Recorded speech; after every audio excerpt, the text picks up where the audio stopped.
السلام علیکم لسنرز، کیسے ہیں آپ لوگ؟ امید ہے کہ آپ لوگ سب خیریت سے ہوں گے، خوشحال ہوں گے، خوشباش ہوں گے۔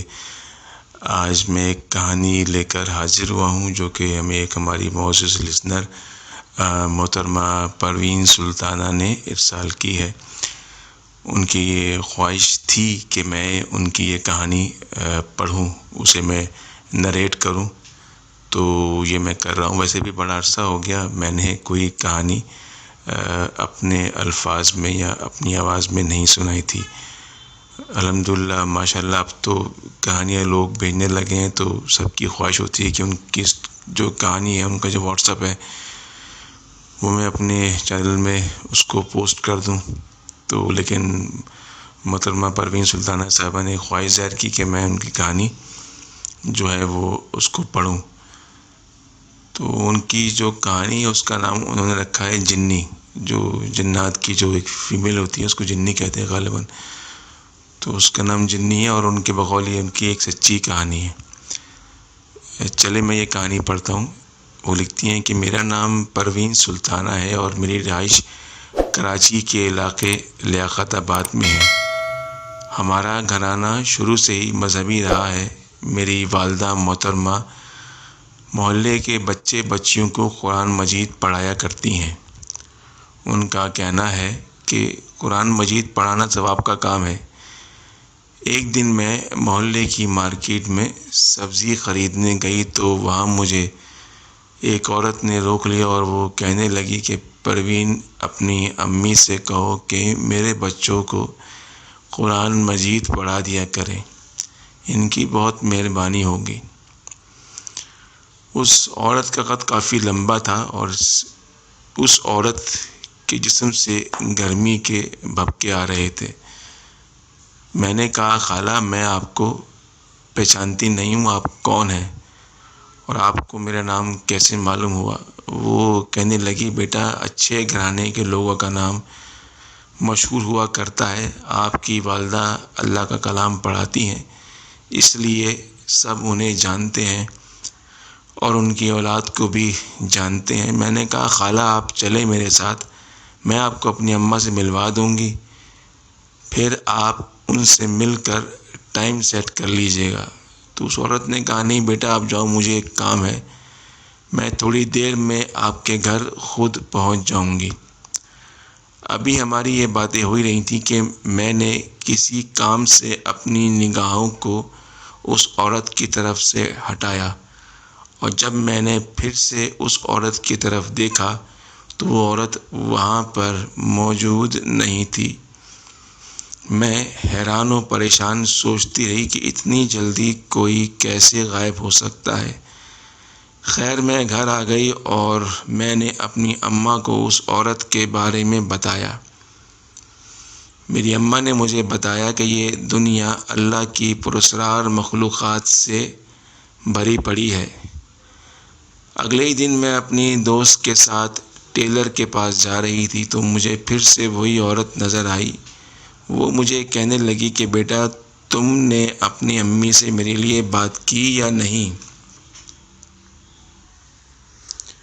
میں نے کہا، خالہ آپ سے تو اس دن میں نے کہا تھا کہ آپ میرے ساتھ چل کر میری اماں سے مل لیں اور ان سے بات کر لیں، مگر آپ تو ایسے غائب ہوئیں کہ جیسے گدھے کے سر سے سینگ۔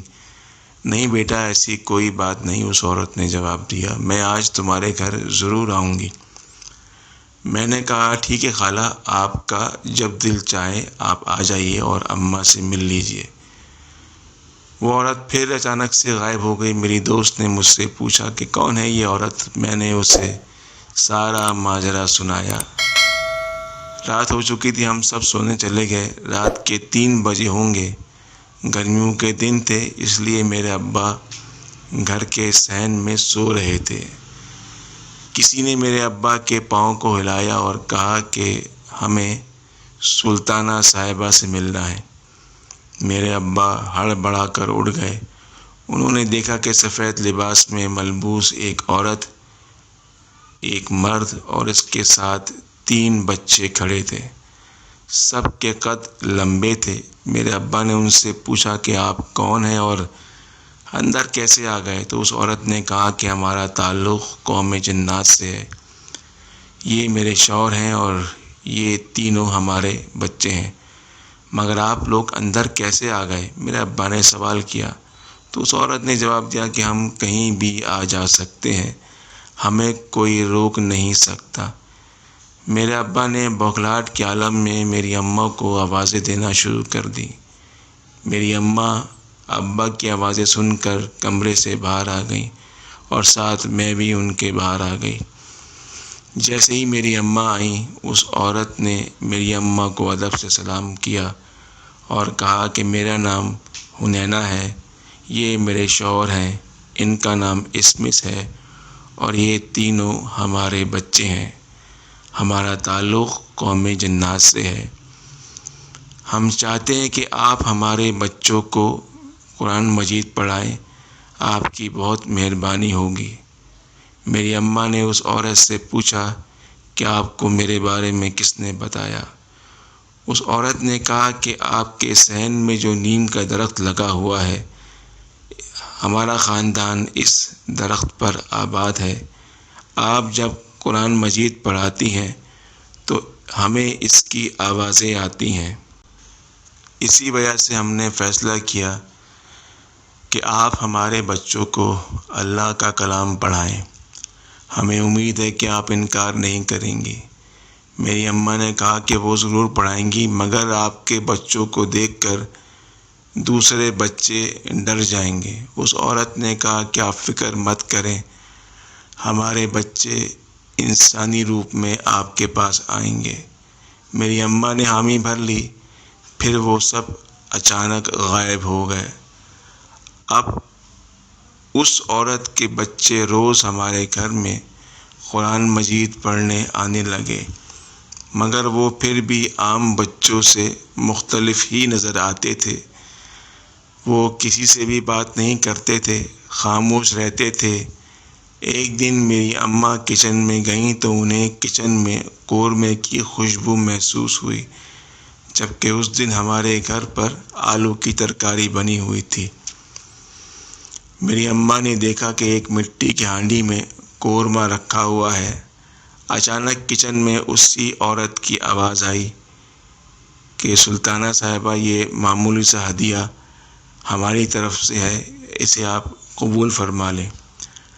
آپ یقین کریں ساجد صاحب، ہم نے اتنا لذیذ قورمہ پہلے کبھی نہیں کھایا۔ جب ہم قورمہ کھا چکے تو وہ مٹی کی ہانڈی بھی کچن سے اچانک غائب ہو گئی۔ دن گزرتے رہے اور وہ دن بھی آیا کہ ان بچوں کو قرآن مجید ختم کروا دیا گیا۔ ختم قرآن کے دن وہ عورت میری اماں کے پاس آئی اور اس نے کہا کہ ہم آپ کے احسان مند ہیں، آپ کو جب بھی کسی چیز کی ضرورت ہو درخت کے نیچے آ کر ہمیں آواز دے لیجئے گا، ہم حاضر ہو جائیں گے اور آپ کا مسئلہ بھی حل ہو جائے گا۔ میری والدہ نے اس عورت کا شکریہ ادا کیا۔ میری شادی طے ہو گئی تھی اور میری شادی والے دن وہ عورت میری اماں کے پاس آئی اور اس نے میری اماں کو کپڑے کی ایک پوٹلی دی اور کہا کہ یہ ہماری طرف سے آپ کی بیٹی کے لیے ہے۔ جب میری اماں نے اس پوٹلی کو کھول کر دیکھا تو اس میں ایک موتی اور ایک سونے کی ڈلی موجود تھی۔ میری شادی ہو چکی ہے، آج بھی وہ جنات کا خاندان اسی درخت پر آباد ہے۔ وہ عورت اکثر میری اماں سے ملنے آتی ہے۔ ہم امید کرتے ہیں کہ آپ کو ہماری یہ کہانی پسند آئی ہوگی۔ پروین صاحبہ دیکھ لیجیے، ہم نے آپ کی کہانی اس ٹیم میں شامل کر لی اور میں نے خود پڑھی۔ میں اپنے لسنر سے کہتا ہوں کہ اگر انہیں اپنی کہانی بھیجنی ہو تو وہ ہمیں وائس واٹس اپ کر سکتے ہیں۔ ہمارا واٹس اپ نمبر ہماری اسٹریم کے نیچے اسکرول کر رہا ہوتا ہے۔ آپ کا واٹس اپ، آپ کی کہانی ہمارے لیے بہت قیمتی ہوا کرتی ہے۔ ہم امید کرتے ہیں کہ آپ ہمارے چینل کو لائک، سبسکرائب اور شیئر ضرور کریں گے۔ السلام علیکم ورحمۃ اللہ وبرکاتہ۔